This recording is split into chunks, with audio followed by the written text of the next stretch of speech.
आज का दिन तो सर बिहार बीजेपी के लिए बहुत बढ़िया दिन है। आप लोग के मन में लड्डू फूट रहे होंगे। इसके लिए काहे कि ये लड्डू फूटेगा? ये लोग कभी हमारे मुकाबले में रहे हैं क्या? न मुकाबला में रह सकते हैं, साथ रह के भी नहीं रह सकते। लेकिन मैं इतना कह देता हूँ कि आपस में ही लड़ झगड़ कर करके सिर फुटौल करेंगे। वहाँ तो एक अनार 100 बीमार, सभी प्रधानमंत्री के दावेदार, तो कैसे एक होगा? सबकी अपनी अपनी महत्वाकांक्षाएं हैं और सब एक दूसरे को सुपरसीड करना चाहता है, सब एक दूसरे को कमजोर करना चाहता है, सब एक दूसरे पर हावी होना चाहता है। तो वहाँ कैसी विपक्षी एकता? लेकिन सर इसको क्या कहेंगे, जहाँ मुख्यमंत्री पूरे देश के विपक्ष को एक करने में लगे हुए हैं। 7 पार्टियों का गठबंधन था, एक खिसक गया। इसके पहले उपेंद्र कुशवाहा खिसक गए, आरसीपी सिंह खिसक गए, कई पार्टियां खिसक गए, कई नेता खिसक गए। अभी देखते तो रहिए, जो अपने पार्टी को एक करके नहीं रख सके, गठबंधन को एक करके नहीं रख सके, और वो पूरे देश की एकता की बात कर रहा है, विपक्षी एकता की बात। यह आश्चर्य। अरे पहले बिहार में तो एक हो जाइए। जो पार्टियां थी छोड़ छोड़ करके भाग रही है, कभी मुकेश सहनी, कभी उपेंद्र कुशवाहा, कभी अब जीतन राम मांझी इस्तीफा दे दिए। आप उनको संतुष्ट नहीं कर रहे हैं, तो आप जनता को क्या संतुष्ट कीजिए? मांझी जी सर लगातार सरकार की नीतियों से असंतुष्ट है। कई बार उनके बयान से सरकार असहज महसूस करती है। निश्चित तौर पे मांझी जी लगातार समस्याओं को उठाते रहे।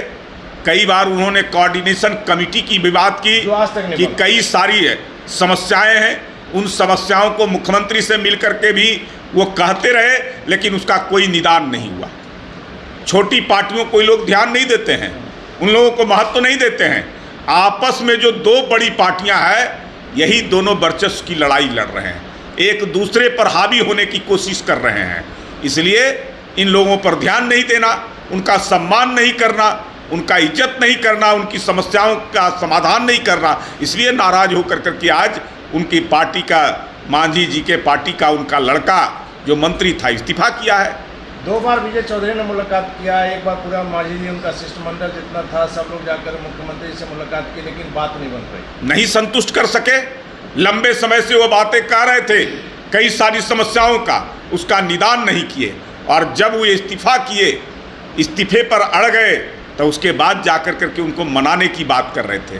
तब मांझी कोई जो ऐसे चूचू का मुरब्बा है, पूर्व मुख्यमंत्री हैं, बड़े नेता हैं, लंबे समय से विधानसभा में, सदन में रहे हैं, और उनको जो ऐसे आप तुच्छ दृष्टि से देख रहे थे, इसलिए उन्होंने अपना फैसला लिया है। इस प्रकरण के तुरंत बाद आपके विधायक जाकर के मिले? अबे मिलना जुलना तो रहता ही है, और मांझी खुद मिलते रहे, हमारे प्रधानमंत्री से, गृह मंत्री से बराबर मिलते रहे, उनका सम्मान भी करते रहे।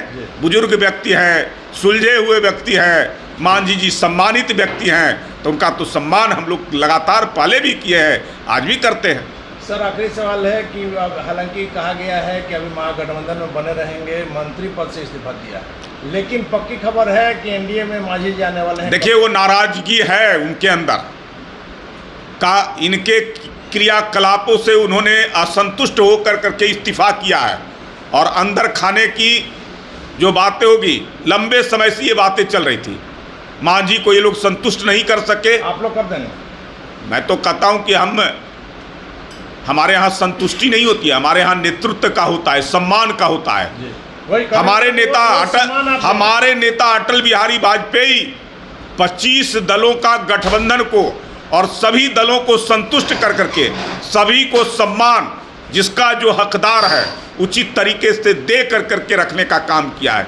यह असंभव काम ये नहीं हो सकता। ये लोग तो 7 दल को एक साथ नहीं रख पा रहे हैं, और हमारे नेता इतने लंबे समय तक सरकार को चलाने का काम किया उन लोगों के साथ। हमारे प्रधानमंत्री मोदी जी के बारे में मांझी जी ने कहा ना कि हमारा सम्मान करते हैं। मैं जब भी समय मांगता हूँ मिल जाता है, और पूरे सम्मान के साथ वो मिलते हैं।